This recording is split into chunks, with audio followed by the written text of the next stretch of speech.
Hi. In this next segment, we're going to shift our focus to the northwest axis of our basic diamond model. And now that we've talked a little bit about how to create a strategic story and about how it's important to be self-aware and to lead yourself to become a more effective leader, we'll spend some time talking about selling your story. That is, how do you get other people to agree with what you want to do and accomplish your purposes by getting them to voluntarily buy into your goals. So we introduced early the concept of buy-in, and we talked about the relationship very briefly between what we will call level 1 techniques, level 2 techniques, and level 3 techniques. Level 1 techniques are those that are designed to change people's behavior. Level 2 techniques are those that are intended to change the way people think. And level 3 techniques are techniques that are designed to help people change their values, assumptions, beliefs, and expectations about the way the world is or should be. And in the course of this discussion, we'll be thinking about how do each of these techniques affect buy-in from other people. When we think about level 1 techniques, we're talking about changing visible behavior. So some of you may be familiar with the work of B.F. Skinner, who, with working with animals and birds, tried to train them, this is often called behavioral conditioning, tried to change their behavior by offering them rewards and punishments. We use the same approaches in business. In fact, one could argue that level 1 techniques are the most commonly used techniques in business organizations by offering people rewards such as wages and salaries, bonuses, and other kinds of incentives like medals or stars or vacation trips and so forth, and punishments. These are the threats, the intimidations, the perhaps tacit or implicit or unspoken fear of what's going to happen if we don't do what you want us to do. Of course, there are downsides to level 1. You can dampen unintentionally energy if you manage by fear. So many times people say, well, how do we motivate our people?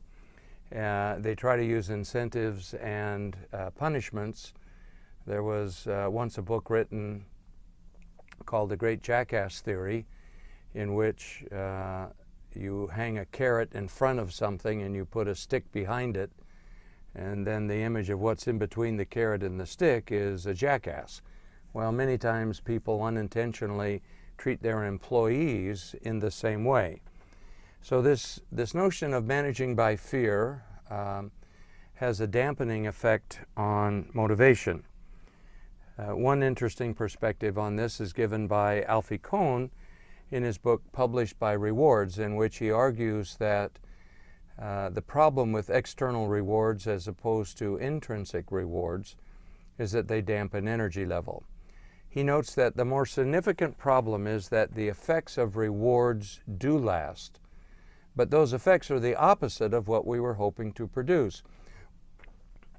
What rewards do and what they do with devastating effectiveness is smothers people's enthusiasm for activities they otherwise might enjoy.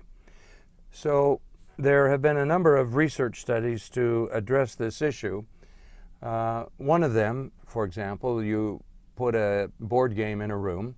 You randomly select people from a population, say university students. You bring them into the room and you ask them to play this board game, Monopoly or Trivial Pursuit, whatever it might be. You say, we're going to play this game for an hour. We'll take a half-hour break a break at the half hour for 5 or 10 minutes. And then you simply record what happens. When you don't pay people to do this activity, again, randomly selected sample, they tend to skip the break and you have to shoo them out of the room at the end.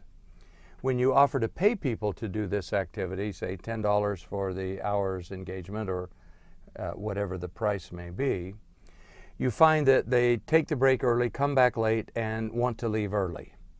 Same activity, randomly selected participants. The only change is you offer people money in return for this activity.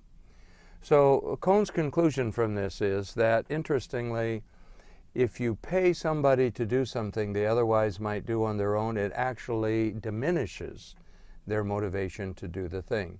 Now, for many of you, this is a significant Weber abrasion. You're having major concerns because the vast majority of for-profit organizations operate off wages and salaries and threats and intimidations, punishments if you don't do what we want you to do. And people will say they'll work harder for big year-end bonuses or commissions on particular projects. So you're going to have to sort out in your own mind what your vabes are with regard to reward systems.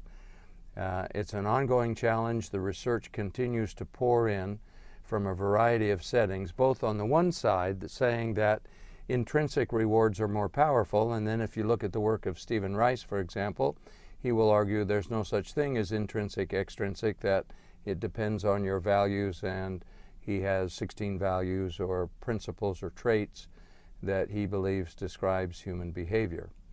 So this is a provocative concept, the notion that rewards and particularly punishments dampen energy rather than enhancing energy.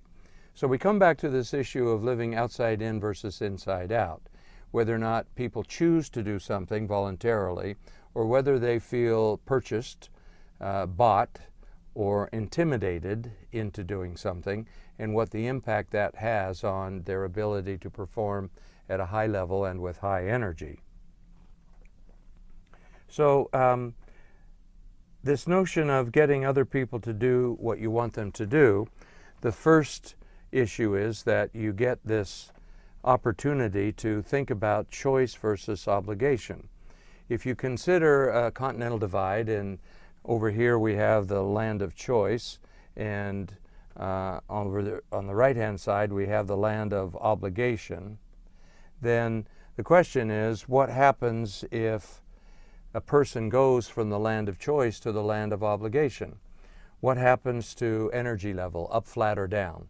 What happens to productivity, up, flat, or down?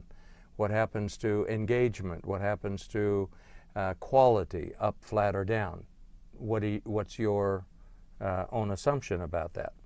Well, the evidence suggests that you pick your dimension, energy, productivity, creativity, when people go from choice to obligation, bad things happen. So when you think about using level 1 techniques, rewards on the one hand, punishments on the other, I invite you to be careful, acknowledging on the one hand that most organizations operate this way, and secondly, to stop and think about, are these people actually choosing to do the work that you ask them to do? Or are they simply selling themselves or selling a part of their time? It becomes a mercenary transaction where engagement and concerns for quality begin to dissipate. Okay?